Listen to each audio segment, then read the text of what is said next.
Okay guys, we now have new information related to the lore of Runeterra, and specifically the lore portrayed within the events of Arcane. The post with this information was made by Spidearxe on Twitter, and well, Spidearxe works on the League wiki and also posts a bunch of stuff related to League on Twitter, together with lore elements, such as this one. He also made a post related to the Welcome to Noxus loading screen tooltips, and for that, because it's a separate post, I will most likely make a separate video, but we'll see what's gonna happen. For now, let's go through all of these. While being held captive by the Black Rose, Mel learned to harness her dormant magical abilities as a powerful empath.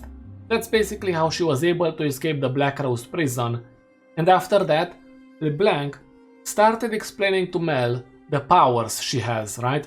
Being an empath and all that. Now, if you do not know what an empath is, in the context of the lore of Runeterra, you can find out more about that on the League wiki, or you can simply listen to me read it to you. Mel possesses a rare and powerful form of magic. As an empath, Mel is attuned to the arcane. With her abilities, she is able to sense the inner selves of others and bend their magic as both a conduit and a mirror, which allows her to reflect the magic of others against them. Ambessa almost met her end on the battlefield of Rockrund, but re-emerged ready to bend the world to her will. That's the Ambessa music video. Rockrund is the ancestral home of the Medardas, but it used to be the ancestral home of the Rockside tribes who attacked the place, and that's how Ambessa ended up with an arrow through her stomach, bleeding out on the beach.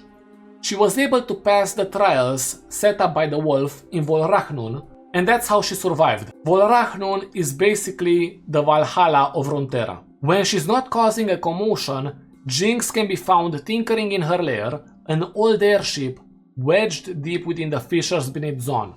Honestly, whenever I first read this, I was a bit surprised, but then I gave it a bit of thought and I realized it makes much more sense for it to be an old airship rather than a ventilation system. And why is that? That fissure is huge, and the positioning doesn't really make sense for that to be a ventilation system.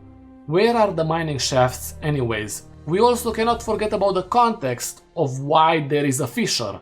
There were earthquakes, and because of that, the fissures were created. Now, during the earthquakes, we can also assume that some of the buildings were swallowed underground together with that old airship, and that's how it ended up there.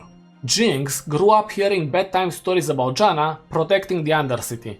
We know that from the second season as well because, well, she tells us that, but we also can tell that she doesn't really believe in her anymore, based on the fact that she kind of makes fun of the wispy lady. Who is Janna? Janna is the wind spirit people pray to. You can see that in the second season of Arcane as well. How did she help them? When those earthquakes happened, which I talked about earlier, there was water flooding the city, and she held back the waves. Another part of the story is that she clears the streets of Zaun from the Grey. It is also said that she protects the sailors of Bilgewater. The name Zaun originates from the ancient Shuriman name for the city, Oshrava Zaun.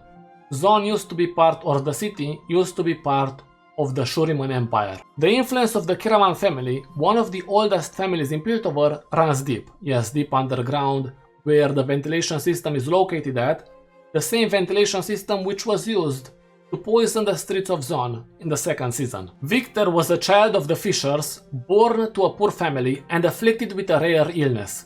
Despite these hardships, his mind flourished. Fun fact, Amanda Overton, one of the writers from Arcane, was interested about the idea of writing a book related to Victor's early life. Sometime after the Day of Ash, word spread throughout the Undercity of a healer capable of removing every pain.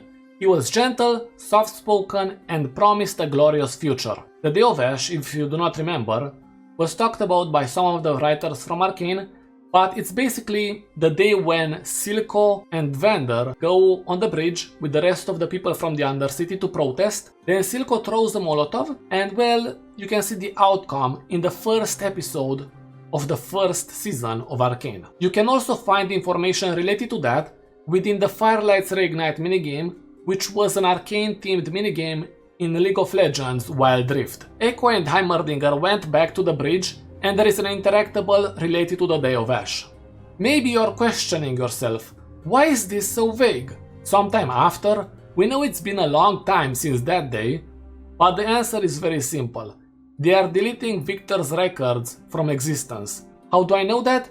Victor's biography was updated to be consistent with the lore presented in Arcane, and from that we know that Ezreal's uncle wanted to find out more about Victor, but he couldn't find any official information. One other interesting aspect mentioned in that biography is that some people from the council claim to not even remember Heimerdinger.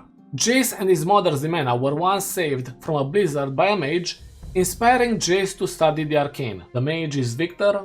We'll have to wait and see if they're going to add anything else to that lore. When Ekko's parents were at work, they sent him to Benzo's workshop, where he tinkered on his first inventions. So we now have a confirmation that Ekko's parents were alive during the time whenever he was a child. We do not have a confirmation of their survival after the 7-year time skip. Now I'm not saying that they are dead, however it's very interesting and weird how we do not see them in the alternate timeline either. It's almost a perfect version of Zaun, and I do not think that the argument of them working too hard works really well in that instance, especially when it comes to attending a very important event for their kid. Maybe they are there and we do not see them, or something really happened. The only other information related to Ekko's parents can be seen in the Firelight's Reignite minigame. When Ekko and Heimerdinger go to Benzo's shop, there is an interactable where you can read about Ekko's parents. Heimerdinger warned the council of the dangers of Hextech. They didn't listen, and the citizens of Piltover and the Undercity paid the price. Well, not much else to say about that. He was right all along. Well, that was it when it comes to the lore elements introduced with the loading screen tooltips.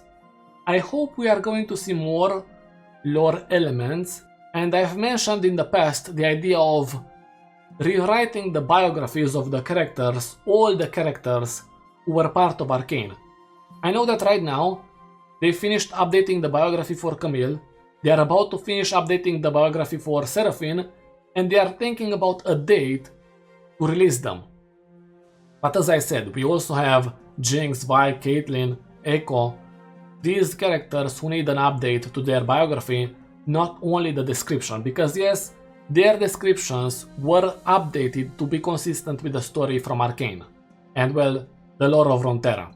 With all of that being said, you can tell me your own opinion in the comment section, and you can also subscribe to the channel. Thanks for watching.